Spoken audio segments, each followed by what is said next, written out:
The day. Oh, wait, she's here. Jessica Kent, I see you in the room, and we're gonna go get you right now, right out of the gate. We have a special guest today, Jessica Kent. You may know her from YouTube, I believe, was where you first came out. Had a baby in prison, went through all sorts of shit and drugs and stuff, and came out the other side smelling like ganja. Welcome, Jessica Yes. Kent. How are you? I am doing very well. I tried to give you a little intro there, but I'm going to let you go ahead and tell our audience and everybody who you are, what you're about, and thanks for joining us today. That was way cooler than anything I could ever say. It was so good. All that. I went to prison, been arrested many times, had my ass kicked by law enforcement, all of it. I was a drug addict for a long time, and now I'm 9 years sober, and I just came out of the weed closet. That's another thing I'm glad you said that. So, you got very popular talking about your addiction on social media and a forum to help other people through addiction.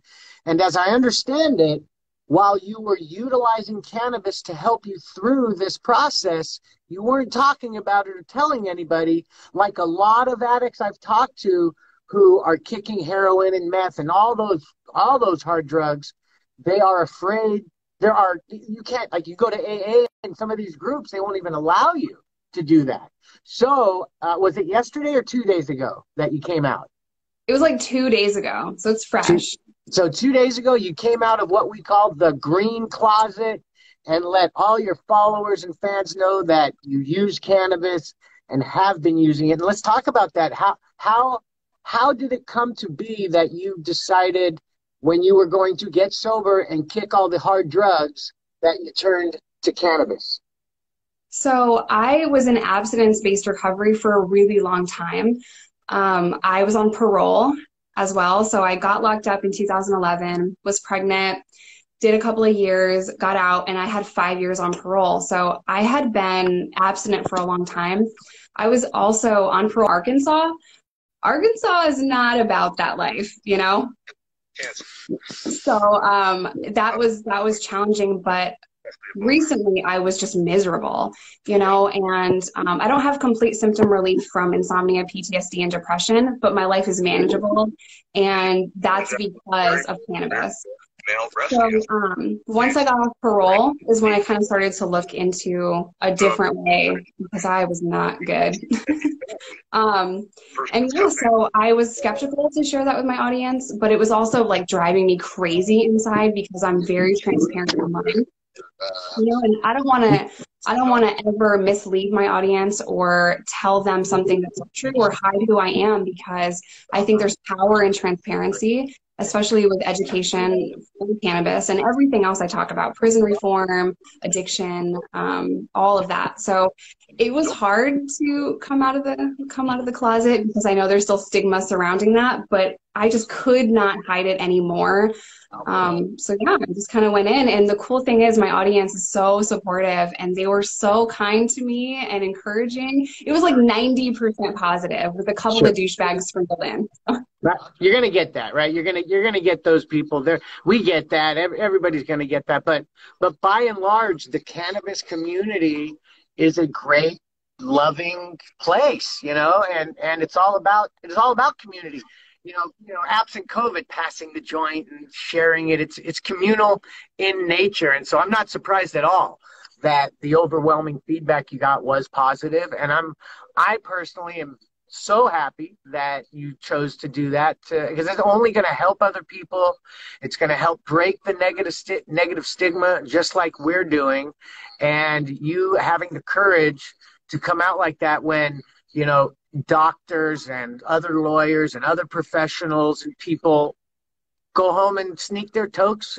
They sneak it away from their children and their family even. I talk to people, and it's just something that is so important. And I commend everything you've done. It's awesome.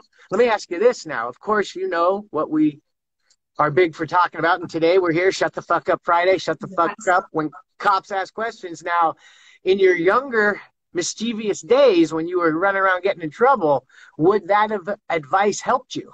So much, because I was violent and aggressive and I was going to talk shit to you. I've been ripped out of cars. I've been, thrown in jail cells, literally, like thrown in intake. I had parole officers that were really aggressive with me, and I was on some form of probation from 13 to 28. Long time.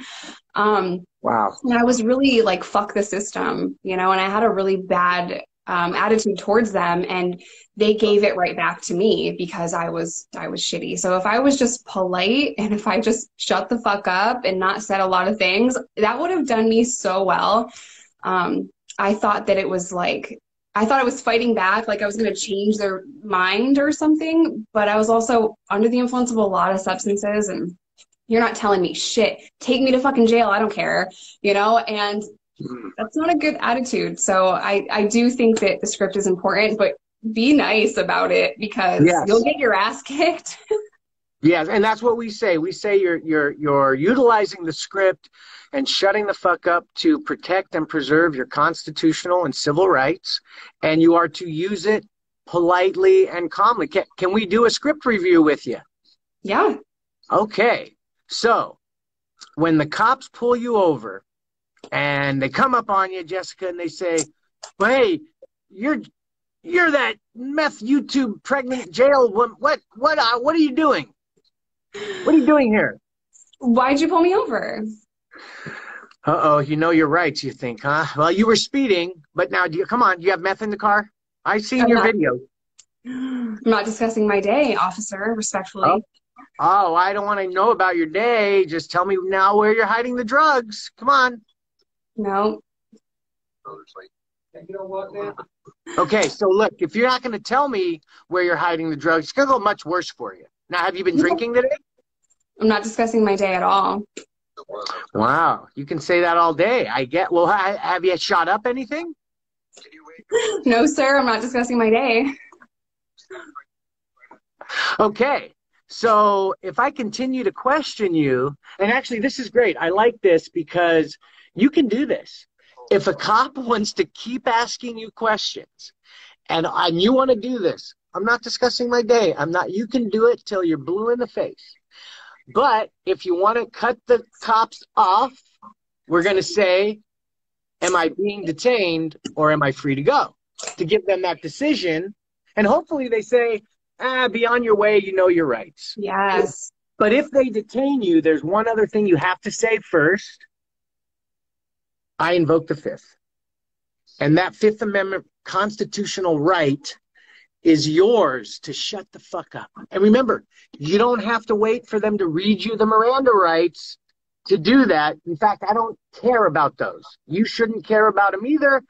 You're not 4 years old in kindergarten and nobody has to read them to you. So you say it, I invoke the Fifth.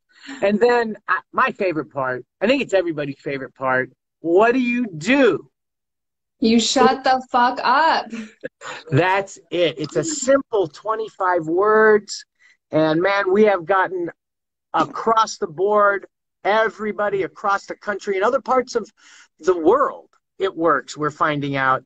So I can't even tell you how happy I am that you blessed us with your presence here today to share your story, came out of the green closet, and I can't wait to share a joint with you. And I know we're going to get you on Cannabis Talk 101 very soon to talk about everything in more detail. Everybody, please follow and check out Jessica Kent.